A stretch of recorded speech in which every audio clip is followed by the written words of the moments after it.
Hi, I'm Vijay, Python trainer. So we have a place candidate named SNEHA here. So we shall share our experience. So SNEHA, can you share your experience how it helped? Hi everyone, my name is Sneha. I am from East West Institute of Technology in the stream of ISC. After my graduation, I joined PySpiders for gaining a technical knowledge. Here I have gained a lot of technical knowledge through Vijay sir, who taught me Python. I am clearing all my doubts what I am having. It has helped me through our interview process. And Alex sir, who taught an SQL. He was also a very good trainer and taught a lot of things.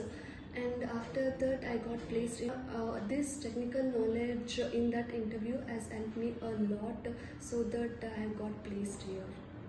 Okay, so what made you just get into regarding technical issues or whatever you want? So which improved you a lot from this institute? In here there was this process called a mock interview. This has helped me a lot.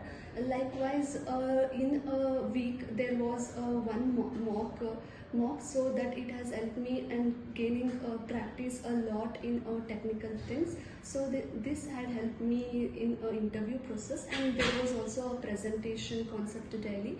So it has helped me to that one communication skills has been improved by this process.